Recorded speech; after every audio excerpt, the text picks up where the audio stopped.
Ryan, a devoted husband and winery owner in California, finds a mysterious tube in his wife Zoe's bag that says Paris Night. It's not just cosmetics. It's the key to the mystery that destroys his world. Instead of a scandal, Ryan chooses reasonable revenge, which will make the whole city laugh and the culprits repent. Are you ready to learn how he turned betrayal into an unforgettable comedy? The Napa Valley sun dipped below the horizon, casting a golden glow over rows of grapevines as Ryan Parker steered his Harley-Davidson toward home. The annual wine festival had ended hours ago, and his family's winery, Parker Vineyards, had been the talk of the event. Ryan, 45, had spent the day pouring samples of their signature Cabernet for locals and tourists, his easy smile and quick wit winning over even the snobbiest sommeliers. His generosity, free tastings for anyone who asked, had earned him cheers and handshakes. Exhausted but content, he pulled into the driveway of his craftsman-style home, expecting a quiet night with his wife, Zoe. Inside, the house was dark, save for a faint glow from a bedroom. Zoe, 42, was already asleep, her soft breathing audible as Ryan tiptoed through the hall. He headed to the bathroom to wash off the day's grit, but froze when he spotted Zoe's designer handbag sprawled on the tile floor, its contents scattered like a crime scene. Lipstick, keys, a receipt from the winery gift shop, and something else. A sleek, silver tube, no bigger than a pin, glinted under the bathroom light. Curious, he picked it up. The label read Parisian Night in elegant French script, with a tiny Eiffel Tower embossed beside it. Ryan's brow furrowed. This wasn't Zoe's usual moisturizer or perfume. He flipped the tube over, scanning the fine print. His gut tightened as he read, Premium Male Lubricant. Long-lasting formula. The tube was half empty, its cap worn from use. His mind raced. They hadn't used anything like this in their 15 years of marriage. Zoe, always poised and polished, never mentioned needing such a product. Was a medical thing? A gag gift? He pulled out his phone, opened Google Lens, and scanned the text. The translation confirmed his suspicion. This was no mistake. The product was explicitly for men, and it wasn't theirs. He sat on the edge of the bathtub, the cold porcelain grounding him as he stared at the tube. His first instinct was to storm into the bedroom, wake Zoe, and demand answers. But something sharper took hold. A calculating clarity he hadn't felt since his days negotiating winery contracts. If Zoe was hiding something, he'd find out quietly.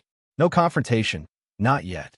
He slipped the tube into his pocket and began gathering the rest of her things, his eyes catching on her tablet, still glowing on the counter.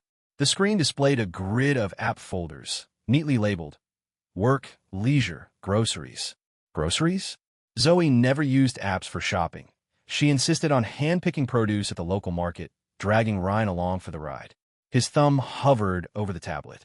He knew snooping was a betrayal of trust, but so was a half-used tube of men's lubricant in his wife's bag. He tapped the groceries folder. Inside was a single app, its icon a bland gray square, like something designed to be overlooked. He opened it. A password prompt appeared, but Zoe's predictable habits betrayed her. Napa 2020. The app loaded, revealing a chat window with a contact named Eric. The profile picture was a generic silhouette, but the messages were anything but. Can't wait for Thursday. Booked our usual spot at the Vineyard Inn. Bring the silver thing. It makes everything better. Ryan's heart thudded. He scrolled up, each message a gut punch. Weeks of secret meetups, flirty exchanges, and explicit references to Parisian Night. He leaned against the wall, the tablet heavy in his hands. Zoe wasn't just cheating. She was meticulous about it. The timestamps aligned with her late nights at book club or charity meetings. Every excuse she'd fed him now reeked of deceit. He clicked a file labeled Our Plan in the chat. It detailed a scheme to steal Parker Vineyard's rare Founder's Reserve, a collection of century-old wines worth millions, and flee with the profits. Zoe and Eric had mapped out buyers, timelines, even a new life in Mexico. Ryan's blood ran cold. This wasn't just betrayal. It was a calculated heist. He closed the tablet, his mind shifting from shock to strategy. Confronting Zoe would only tip her off. Instead, he'd turn her game against her. He crept to the garage, where his toolbox held a tube of Bull Bond, an industrial adhesive strong enough to fuse metal. Back in the house, he used a syringe to empty the lubricant tube and refill it with the glue, sealing it with precision. The silver tube looked untouched, its Eiffel Tower gleaming innocently. He placed it back in Zoe's bag, exactly as he'd found it. In the bedroom, Zoe stirred, oblivious to the storm brewing. Ryan slid into bed, his pulse steady despite the chaos in his chest. Tomorrow, Zoe would sneak off to meet Eric, carrying her doctored lubricant. Ryan's lips curled into a grim smile. He wasn't the type to yell or break things. He was a winemaker, patient, precise, and skilled at letting things age to perfection. And this revenge would be his finest vintage yet. Ryan lay in bed, eyes fixed on the ceiling, as Zoe's breathing slowed to a steady rhythm beside him. He'd barely slept, his mind churning through the evidence of her betrayal. The silver tube of Parisian night, the encrypted messages with Eric, and their audacious plan to steal his winery's prized founder's reserve. Tonight was Thursday, the night Zoe and Eric had arranged their latest rendezvous at the Vineyard Inn. Ryan's trap was set, the lubricant tube now filled with Bull Bond adhesive, but he needed to stay sharp. He feigned sleep, waiting for Zoe's move. At 10:47 p.m., Zoe stirred. She slipped out of bed with the grace of someone practiced in sneaking away. Ryan kept his breathing even, listening as she padded to the bathroom. The faint rustle of her handbag confirmed she'd taken the bait. He heard the front door click shut, followed by the soft hum of her car pulling out. Ryan sprang up, grabbing his keys and a baseball cap to shadow her. His Harley would be too loud, so he took the old pickup truck parked behind the garage. The drive to the Vineyard Inn was short, the Napa streets quiet under a starless sky. He parked a block away, watching Zoe's sedan glide into the hotel lot. The Vineyard Inn was a boutique hotel, its discreet charm perfect for clandestine affairs. Ryan slipped through a side entrance, avoiding the lobby's cameras, and took the stairs to the second floor. Room 207 was at the end of the hall, its doors slightly ajar. He pressed himself against the wall, ear close to the gap. Zoe's voice, low and teasing, carried through. "Brought your favorite," she said, followed by the sound of the zipper. Eric's reply was a muffled chuckle. Ryan's pulse quickened. The trap was moments from springing. Minutes passed, filled with hushed laughter and the clink of wine glasses. Then, a sharp gasp broke the rhythm. "What the—" Eric's voice spiked with confusion. "Zoe, this isn't right." Her response was frantic. "It's the same stuff. What's happening?" A thud followed, then a panicked yelp from Zoe. "We're stuck." Ryan bit back a grin.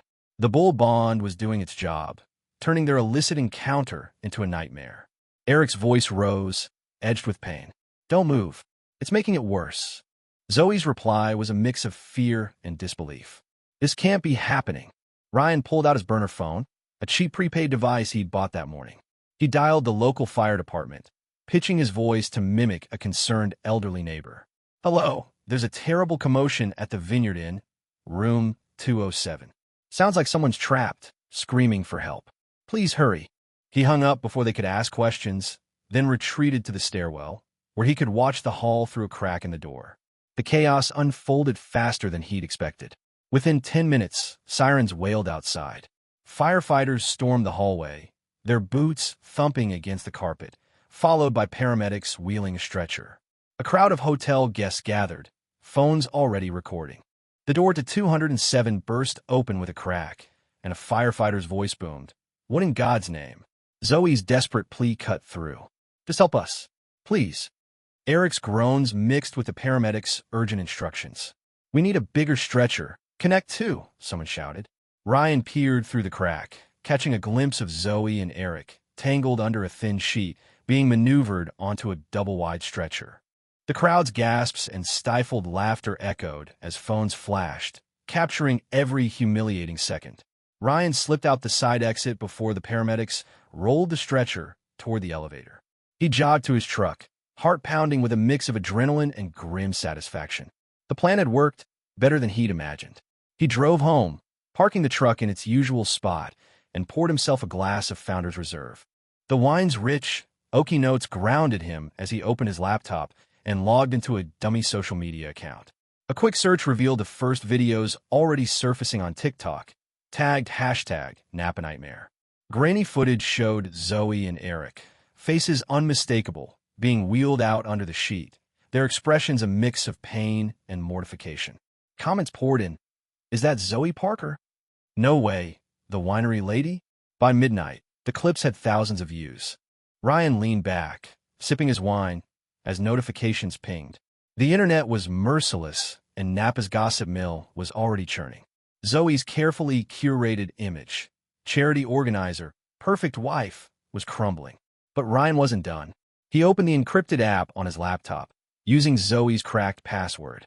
Eric's messages revealed more than an affair. They'd been funneling winery funds into a secret account for their escape. Screenshots saved, Ryan forwarded them to his lawyer, along with the theft plan.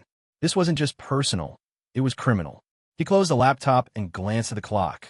1:15 a.m. Zoe would be at the hospital now, facing the consequences of her choices. Ryan raised his glass to the empty room. To justice, he murmured, already planning the next phase. The night was young, and the harvest of retribution was just beginning. Ryan woke at dawn, the Napa sky streaked with pink as he sipped black coffee at the kitchen table. His phone buzzed relentlessly. Texts from neighbors, winery staff, even distant cousins, all linking to the viral TikTok videos of Zoe and Eric's humiliating hospital-bound exit from the Vineyard Inn. The clips had racked up 500,000 views overnight, with hashtags like #NapaStickySituation trending across platforms. Ryan skimmed the comments, a mix of shock and glee. That's Zoe from the charity gala. Eric's the photographer guy, right? Total sleaze. He set the phone down, his mind already on the next move. Zoe would be home soon, and he needed to play the part of the oblivious husband while tightening the noose. The front door creaked open at 10:32 a.m. Zoe shuffled in, moving like every step was a negotiation with pain. She froze when she saw Ryan at the table, his expression neutral, but his eyes locked on her. "Rough night?" he asked, voice calm as he poured her coffee. She hesitated, clutching her purse, the same one that had carried the doctored Parisian night tube. "Work emergency," she mumbled, avoiding his gaze. "Client crisis at the office. Fell and twisted my ankle." Ryan nodded, suppressing a smirk. An ankle injury didn't explain the awkward, bow-legged walk or the way she went sitting down. He slid the coffee toward her. "You should have called. I was worried." The lie came easily, honed by years of navigating winery politics. Zoe sipped the coffee, her hands trembling slightly. "It was late. Didn't want to wake you." Her voice cracked, betraying the strain of maintaining her story. Ryan leaned back, studying her. The hospital must have been a nightmare. Hours of explaining why she and Eric were fused together, paramedics struggling to separate them without causing more damage. He'd heard from a contact at the hospital that the adhesive had required a specialized solvent, leaving both in discomfort but free. "For now, rest up," Ryan said, standing. "I've got a meeting at the winery." He grabbed his keys and headed out, but not before slipping Zoe's tablet from the counter into his bag. In his truck, he opened the encrypted messaging app again, using her password. New messages from Eric popped up, frantic and accusatory. "What was in that tube? You set me up." Zoe's replies were defensive. "It was the usual stuff. I don't know what happened." Ryan scrolled further, uncovering a thread with another contact, Mark, hinting at earlier affairs. His jaw tightened. Zoe's betrayal wasn't a one-off. It was a pattern stretching back years. At the winery, Ryan met with his lawyer, Carla, in the oak-paneled tasting room. He handed her the tablet and a USB drive with screenshots of Zoe and Eric's theft plan, plus the new evidence of her broader infidelity. "This is more than enough for divorce," Carla said, scanning the files. "But the financial fraud, siphoning winery funds, could mean criminal charges. You sure you want to go there?" Ryan nodded. "They plan to gut my family's legacy. I want them to face the consequences." Carla jotted notes. "I'll file the divorce papers today and send the fraud evidence to the DA. The police will want to talk to you." By afternoon, Ryan's phone lit up with a call from Detective Lopez, a no-nonsense cop he'd known since high school. "Got your lawyer's tip about the winery funds," Lopez said. "We're pulling bank records now. Looks like Zoe and this Eric guy funneled at least $50,000 into an offshore account." Ryan's grip on the phone tightened. "There's more. They were planning to steal the founder's reserve, sell it on the black market." Lopez whistled. "That's a felony. We'll need you to come in, give a statement." Ryan agreed, setting a meeting for the next morning. Back home, Zoe was on the couch, scrolling her phone with a panicked expression. The viral videos had spread to Instagram and Twitter, and Napa's tight-knit community was buzzing. Ryan caught a glimpse of her screen. A local gossip page had posted a still from the stretcher scene, captioned, "Napa's perfect couple? Think again." Zoe looked up, startled, as Ryan entered. "People are saying awful things online," she said, voice shaking. "Some kind of mix-up at the hotel last night. I wasn't even there." Ryan raised an eyebrow, feigning confusion. "Then why's your name all over it?" She stammered, I don't know. Someone's spreading lies." He let her squirm, then changed the subject. "Got a call from the bank today. Some weird transactions in our joint account. You know anything about that?" Zoe's face paled, but she recovered quickly. "Probably a glitch. I'll check it." Ryan nodded, letting her think she'd dodged the question. He knew the police were already tracing the transfers, and her lies were piling up faster than she could spin them. That evening, Ryan sat in his office at the winery, the Founder's Reserve bottles gleaming on a shelf. He opened his laptop, logging into the dummy social media account he'd used to monitor the fallout. The videos were nearing 1 million views, with comments piling up. "Zoe's done. No one's booking her for charity events now. Eric's photography business is toast."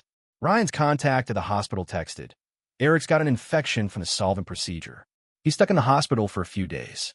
Ryan allowed himself a small smile. The trap had not only humiliated them, but was unraveling their lives. He drafted an email to the winery's PR team, instructing them to prepare a statement about financial irregularities being investigated, distancing the business from Zoe's actions. As he hit send, a text from an unknown number arrived. "You think you've won? This isn't over." The sender's ID was blocked, but Ryan knew it was Eric. He didn't reply. Instead, he forwarded the text to Detective Lopez, adding another nail to their coffin. The net was closing, and tomorrow's police interview would seal it. Ryan poured a glass of reserve, its deep ruby hue catching the light. The game wasn't over, but he was playing to win. Ryan stood in the winery's tasting room, sunlight streaming through the windows as he reviewed the divorce papers Carla had sent over. The documents were airtight, ensuring Zoe would walk away with nothing. No share of Parker Vineyards, no claim to their savings, just the weight of her choices. His meeting with Detective Lopez was set for noon, where he'd hand over the final pieces of evidence: bank records, screenshots, and a detailed log of Zoe and Eric's plan to steal the Founder's Reserve. The police had already frozen the offshore account, and whispers of an impending arrest were circulating. Ryan's phone pinged with a new alert. A local news site had picked up the story, labeling it Napa's Scandal of the Year. The viral stretcher videos were now national news. Zoe hadn't left the house since hobbling back from the hospital. Ryan had seen her scrolling through the comments on her phone, each one chipping away at her social standing. Napa's elite had turned their backs. Invitations to gala stopped. Her yoga studio lost her membership, and the charity board she chaired sent a curt email requesting her resignation. Ryan kept up his act as the concerned husband, bringing her water and asking about her ankle, but the charade was wearing thin. He needed to confront her before the police did. At 10 a.m., Ryan returned home. Zoe was on the couch, staring blankly at her tablet. The screen showed a frozen frame of her and Eric on the stretcher, posted by a gossip account with 10,000 likes. She didn't look up as he entered. "We need to talk," Ryan said, setting the divorce papers on a coffee table. Zoe's eyes flicked to the folder, then back to her screen. "What's that?" she asked, voice flat. "The end of us," Ryan replied, sliding the papers closer. "Sign them. You get nothing. No house, no winery, no money. Just a chance to walk away quietly." Zoe's hand shook as she opened the folder. "You can't do this," she whispered. "I've been a good wife." Ryan's laugh was sharp, cutting through her denial. "A good wife doesn't sneak off with a photographer, plot to steal my family's legacy, or siphon $50,000 into a secret account." Her head snapped up, eyes wide with panic. "How do you—" she started, then stopped, realizing the trap. Ryan leaned in, voice low. "I found your app, Zoe. The messages with Eric, the plan to sell the reserve, the other man before him. It's over. Sign, or this goes to court, and every dirty detail becomes public." She clutched the papers, tears welling but not falling. "It was a mistake," she said, voice breaking. "Eric meant nothing. I was lonely. You were always at the winery." Ryan cut her off. "Don't. You chose this. You and Eric planned to ruin me. Now you're paying for it." Zoe's gaze darted to the door, as if expecting rescue, but none came. She grabbed a pen, hesitating over the signature line. "If I sign, what happens to me?" she asked. Ryan shrugged. "You start over. Somewhere else. The police will have questions about the money, though." Before she could respond, a knock rattled the door. Ryan opened it to find Detective Lopez and two officers. "Zoe Parker?" Lopez asked, stepping inside. "We need you to come with us. There's evidence of financial fraud tied to your name." Zoe's face crumpled as she stood, still moving gingerly from the hospital ordeal. "This is a mistake," she stammered, but the officers guided her toward the door. Ryan handed Lopez a USB drive. "Everything you need. Messages, bank transfers, the theft plan." Lopez nodded. "We'll be in touch." Eric's already in custody. He's not talking, but the evidence is. As Zoe was led to the squad car, neighbors peeked from windows, phones raised to capture the moment. Ryan watched from the porch, a strange calm settling over him. The scandal was no longer just gossip. It was a legal reckoning. Back inside, he checked his phone. The news story had updated. Local winery owner's wife implicated in fraud scheme. Comments flooded in, some pitying Ryan, others tearing into Zoe. He muted the notifications and drove to the winery, where Carla was waiting with a draft press release. "This clears your name," she said, handing him the document. "It frames you as the victim and keeps the winery's reputation intact." Ryan approved the release, then turned to the next task, damage control. He called a meeting with the winery staff, explaining the situation without mentioning the stretcher incident. "Zoe's actions don't reflect Parker Vineyards," he said. "We're stronger than this." The team rallied, offering ideas for a community event to rebuild trust. Ryan suggested a free tasting night, dubbed Justice Pour, to showcase the founder's reserve and celebrate resilience. The staff cheered, already brainstorming logistics. That evening, Ryan received a text from an unknown number. "You'll regret this. I know people." It was Eric, likely sent from a smuggled phone in custody. Ryan forwarded it to Lopez, adding a note. "He's desperate. Check his contacts." The police later confirmed Eric had ties to a shady wine broker, now under investigation for black market deals. The net was tightening, and Ryan felt the pieces falling into place. He poured a glass of reserve, its aroma grounding him as he planned the final act. Zoe's signature was secured, Eric was cornered, but the community needed to see Ryan rise above the betrayal. The tasting event would be his victory lap, and he'd make sure Napa never forgot it. Ryan stood at the center of Parker Vineyard's tasting room, the air buzzing with anticipation as Napa's community poured in for the Justice Pour event. The winery's staff had transformed the space overnight, setting up long tables with gleaming bottles of Founder's Reserve, each pour a defiant toast to resilience. Word of Zoe and Eric's scandal had spread beyond social media. Now a full-blown news story with headlines like Napa fraud scheme uncovered. Ryan had invited the entire town, neighbors, business owners, even the gossip-hungry press, to celebrate the winery's survival. His phone vibrated with a text from Detective Lopez. Arrest warrants issued for Zoe and Eric. Court date next week. Ryan pocketed the phone, ready to close this chapter. The crowd swelled, their chatter mingling with the clink of glasses. Ryan took the stage, a makeshift platform by the vineyard's entrance, and raised a glass. "To Napa, to truth, and to new beginnings," he said, voice steady. The audience cheered, their support a balm after weeks of betrayal. He didn't mention Zoe or the stretcher incident. Everyone already knew. Instead, he announced free tastings for all and a donation from the winery to a local charity, cementing his role as the town's steadfast hero. As he stepped down, a reporter from the Napa Register approached, recorder in hand. "How do you move forward after such a personal betrayal?" she asked. Ryan smiled. "You focus on what lasts: good wine, good people, and integrity." The crowd applauded, phones capturing the moment. Back at home, Ryan found a letter taped to his door, Zoe's handwriting scrawled across the envelope. "I'm sorry. I signed." Inside were the divorce papers, her signature jagged but binding. She'd fled to a friend's house in San Francisco, unable to face Napa's judgment. Ryan set the papers on his desk, relief washing over him. The winery, the house, his legacy, all safe. He called Carla, his lawyer, to confirm a filing. "It's done," she said. The DA's also charging Zoe with fraud and conspiracy. Eric's facing additional counts for money laundering through his photography business. Ryan thanked her, then hung up, the weight of the past month lifting. Later that evening, a commotion erupted outside the winery. Ryan stepped onto the porch to find Eric, disheveled and shouting, standing in the gravel lot. "You ruined me," he yelled, drawing stares from lingering event guests. Ryan crossed his arms, calm but alert. "You did that yourself," he said. Eric lunged forward, fist raised, but two winery workers grabbed him before he could swing. A police cruiser pulled up, lights flashing. Detective Lopez stepped out, handcuffs ready. "Eric, you're under arrest for violating a restraining order," Lopez said, nodding to Ryan. "We found your texts threatening him." Eric struggled briefly, then slumped as officers led him away.